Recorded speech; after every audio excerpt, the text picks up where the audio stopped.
सभासदों, माननीय सभापति जी,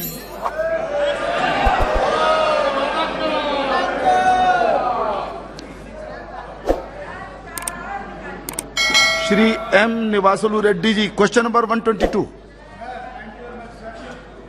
जी। श्री हाँ बोल रहे हैं जी जी जी बोलिए।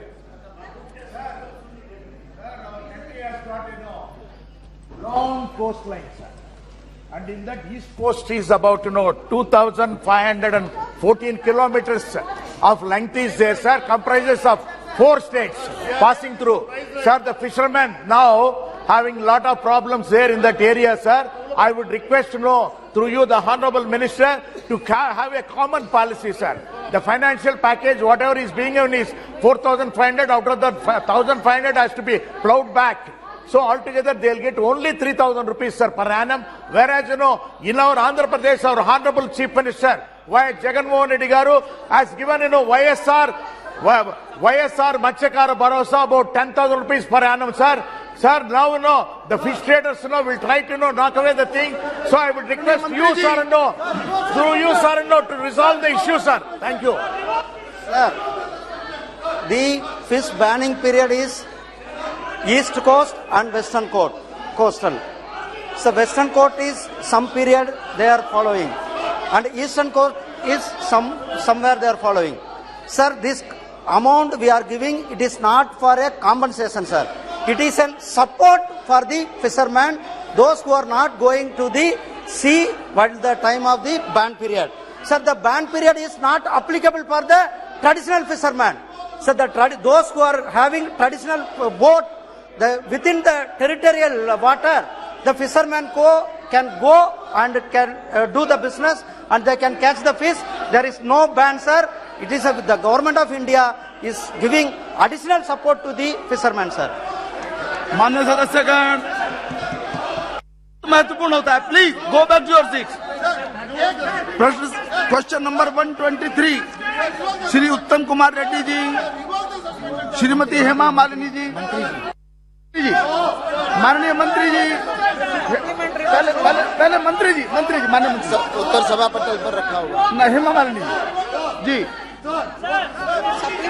यस यस I have मेरा क्वेश्चन जो है वो किसान क्रेडिट कार्ड से संबंधित है।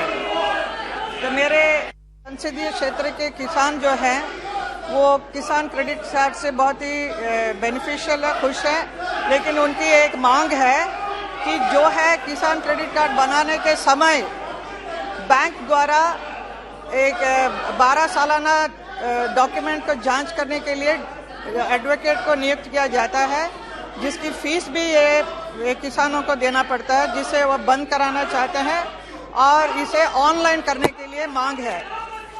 इसके अलावा किसानों का कहना है कि लोकल बैंक जो नो ड्यूज लेने का कहा जाता है, इसमें विजिट चार्ज, प्रोसेसिंग फी और फाइल चार्जेस किए जाते हैं, उसे समाप्त किया जाए, किसानों से अफिडेविट किया जाए।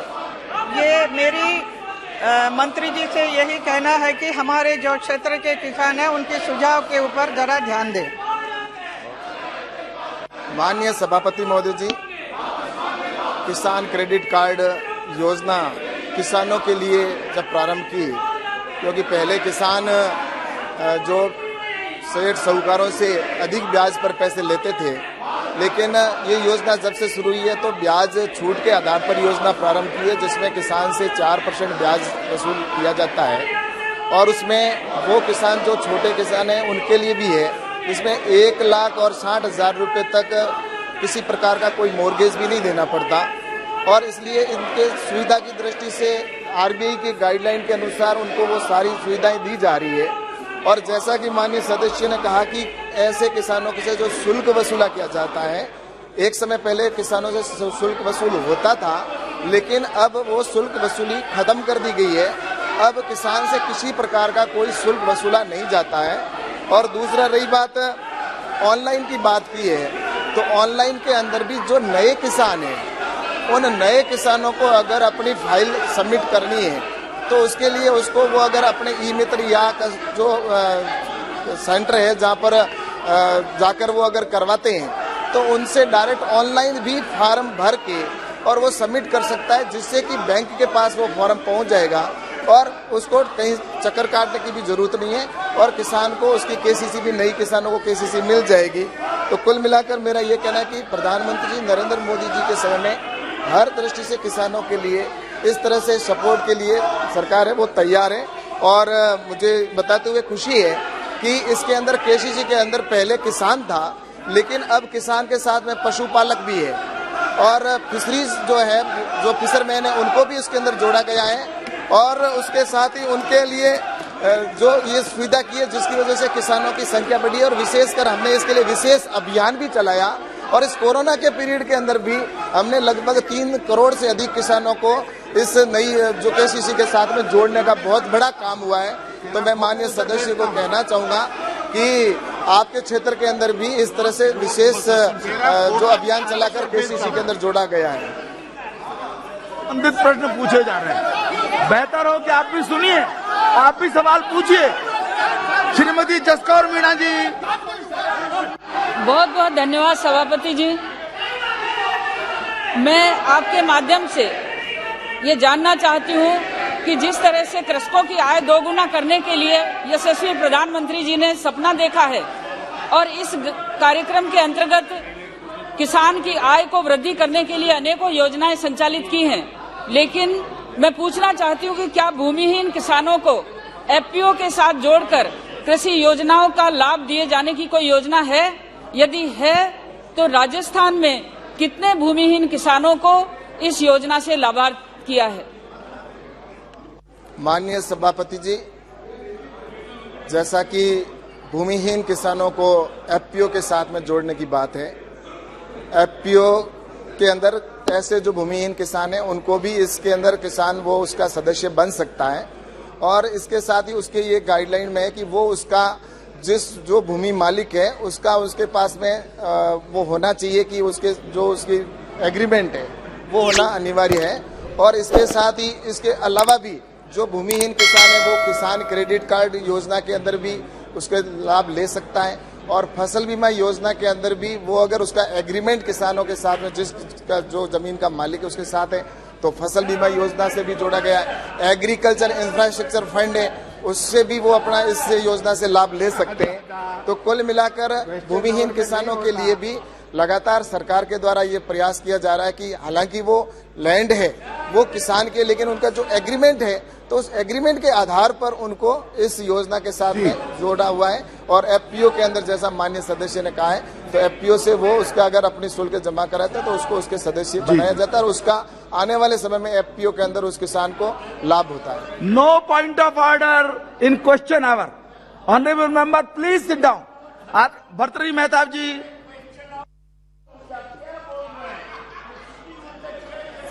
Honorable Chairman, sir, thank you. The answer also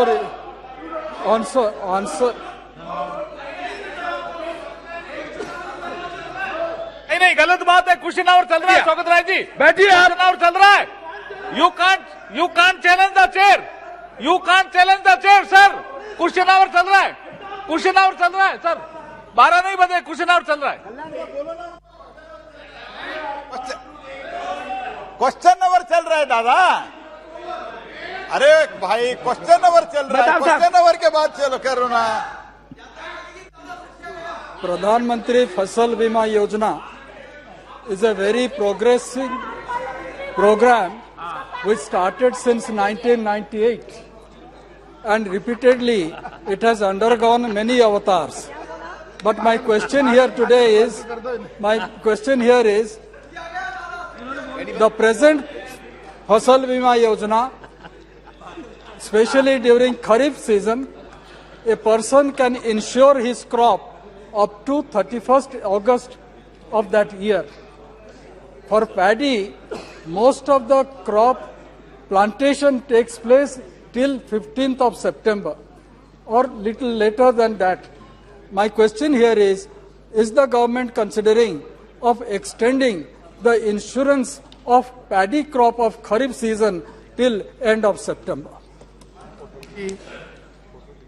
माननीय सभापति जी, फसल बीमा योजना मुझे बताते हुए प्रसन्नता है कि नई फसल जो बीमा योजना बनी है उसमें किसानों के विशेषकर जो पहले 50% के ऊपर उनको क्लेम मिलता था, अब 33% के ऊपर क्लेम मिलना प्रारंभ हुआ। और इसके साथ ही जो 1 हेक्टेयर तक जो मिलता था उसकी जगह पर अब 2 हेक्टेयर तक किसान को उसका क्लेम है वो मिलता है।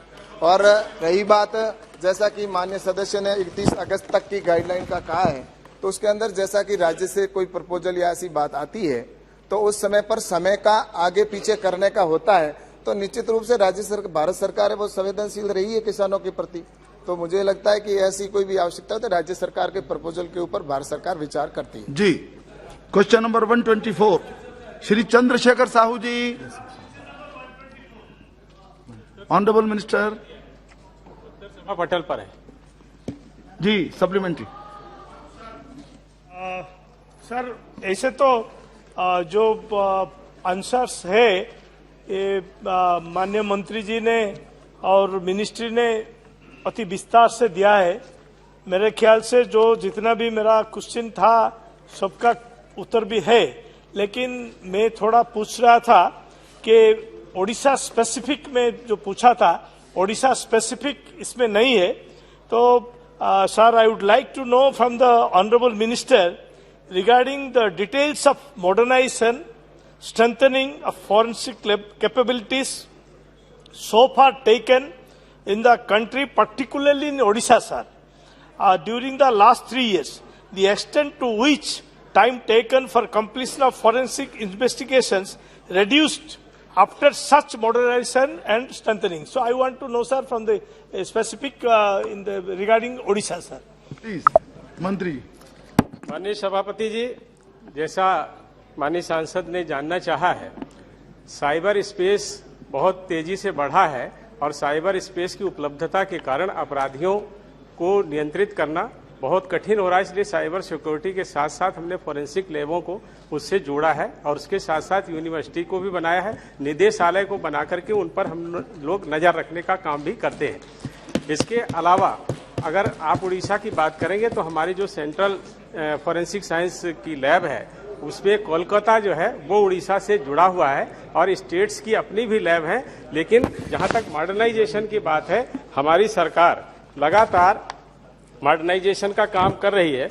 हमने अभी कलकत्ता के लिए, जिससे उड़ीसा जुड़ा है, 87 करोड़ 82 लाख रुपए की लागत से उसका मॉडर्नाइजेशन हम कर रहे हैं। इसके अलावा पुणे की जो हमारी प्रयोगशाला है उसमें 62 करोड़ 45 लाख, हमारा गुवाहाटी में 50 करोड़ से और न्यायालयिक विज्ञान प्रयोगशाला का भी 53 करोड़ से की लागत से हम कर रहे हैं। इसके अलावा उड़ीसा, जैसे आपने प्रदेश का जिक्र किया, जो प्रदेश अपने यहाँ स्टेट लेवल की ऐसी फोरेंसिक लैब बनाना चाहते हैं उनके लिए भी हमने 203 करोड़ रुपए आवंटित किए हैं। उसके साथ ही साथ फोरेंसिक लैब में आधुनिक उपकरण लग सके उसके लिए हमने 369 ऐसे आधुनिक उपकरण जो हमारे निदेशालय ने उसके लिए तय किया है उसके लिए भी हमने धन आवंटित किया है, जिसमें 269 उपकरणों की खरीद हो चुकी है, जिसमें लगभग 270 करोड़ रुपया हमने उनको आवंटित किया है। इसके साथ ही साथ मैं ये भी कहना चाहूंगा कि विभिन्न हमारा जो विश्वविद्यालय, आप सबको जानकारी होगी कि गुजरात में 2008 में एक हमारा राष्ट्रीय फोरेंसिक यूनिवर्सिटी थी जिसका अधिग्रहण इसी संसद ने 2020 में किया था और उस सदन के माध्यम से हम मानव उपलब्धता हो उसके कारण हमने कई ऐसे कोर्सेज को शुरू किया है, जिसमें इस समय एक बहुत बड़ी अपराध के क्षेत्र में ब्लैक ड्राफ्ट टेक्नोलॉजी चल रही है। उसके लिए भी हमने MSc cyber security, MSc digital forensic and information security, इसके अलावा ऐसे बहुत सारे कोर्सेज को शुरू किया है। आप लोग भी चाहेंगे तो ऑनलाइन कोर्स आप लोग भी कर सकते हैं। बहुत बहुत धन्यवाद। पूछेंगे दूसरा सवाल जी, क्विक क्वेश्चन जी, प्लीज। Second supplementary, sir. जी Sir, our judiciary system have been overloaded with the pendency of cases, and one of the reasons may be delays in completion of forensic investigation. Sir, I would like to know from the Honorable Minister through you, sir, regarding the shortage of manpower in various forensic labs in the country, number of employees working against the sanctioned strength, what is the number of research initiatives taken during each of the last 3 years and the details of the steps taken by the government to encourage research activities in forensic investigation in the country, sir?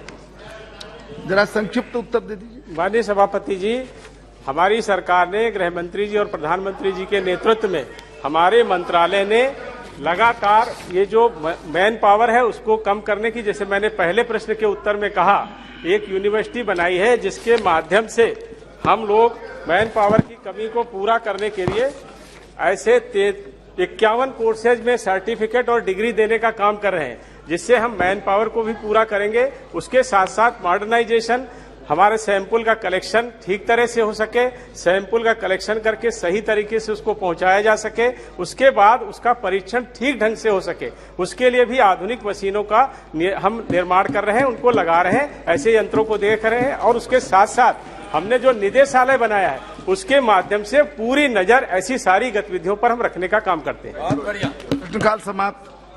सभा पटल पर रखे जाने वाले पत्र item number 2, Shri Nityanand Rai ji, please sit down. महोदय, आपसे ही अपेक्षा नहीं है, आप बहुत वरिष्ठ सांसद हैं। दादा please take care of your seniority also. Please sit down, please sit down जी। Item number 3, Sushri Shobha Karandlaje ji. माननीय उपसभापति जी, मैं आपके अनुमति से आज लोकसभा की संशोधित कार्यसूची के क्रम संख्या 3 पर अपने नाम के सम्मुख अंकित प्रपत्र क्रमशः हिंदी और अंग्रेजी में सभा पटल पर रखती हूँ। जी। Deputy Speaker, sir, with your kind permission, I lay the papers mentioned against my name at the serial number 4 of today revised list of my business, both English and Hindi version, sir. Item number 5, Shri Ajay Kumar ji. अन्य सभापति जी, मैं आज की पुनरीक्षित कार्यसूची में क्रम संख्या 5 के पर मेरे नाम के सम्मुख उल्लिखित दस्तावेज सभा पटल पर रखता हूँ। Item number 6, doctor L Murugan ji. Respected Deputy Speaker, sir, with your kind permission, I rise to lay on the table of the House regarding Department of Information and Broadcasting and Department of Fisheries, Animal Husbandry and Dairying mentioned against my name at serial number 6 in today's revised list of business. Item number 7, Shri Nisith Pramanik ji. आपकी अनुमति से आज की कार्य संचालन की सांस्कृतिक सूची क्रमांक नंबर 7 पर मेरे नाम के आगे रखा गया दस्तावेज को सभा पटल पर रखता हूं। Item number 8, doctor Kirit Solanki ji. Sir, I rise to present a copy of 15th report, Hindi and English version of Committee on the Welfare of Scheduled Caste and Scheduled Tribes 2022-23 listed against my name at serial number 8 in today's order paper. Thank you. Item number 9, doctor Satyapal Singh ji. आदरणीय सभापति महोदय, आपकी अनुमति से मैं आज की संशोधित कार्यसूची में क्रम संख्या 9 पर मेरे नाम के सम्मुख यथा सूचीबद्ध लाभ के पदों संबंधी संयुक्त समिति 17वीं लोकसभा का 5वां, 6वां और 7वां प्रतिवेदन हिंदी और अंग्रेजी संस्करण प्रस्तुत करता हूं। धन्यवाद। Item number 10, Shri Ritesh Pandey ji. आदरणीय अधिष्ठाता महोदय, मैं आज की संशोधित कार्यसूची में क्रम संख्या 10 पर मेरे नाम के सामने सूचीबद्ध सभा पटल पर रखे गए पत्रों संबंधित समिति 2021-22 का 82, 83, 84 एवं 85वां प्रतिवेदन हिंदी तथा अंग्रेजी संस्करण प्रस्तुत करता हूं। आइटम नंबर 11, श्री जयंत सिन्हा जी।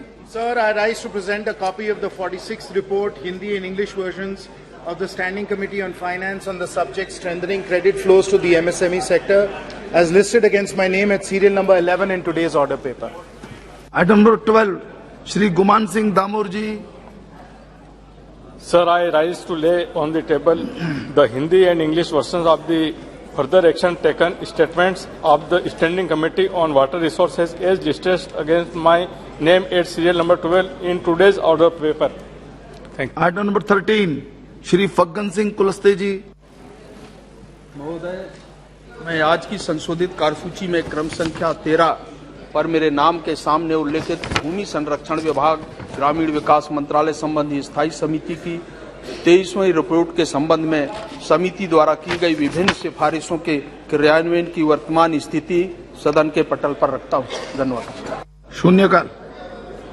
श्री धर्मवीर सिंह जी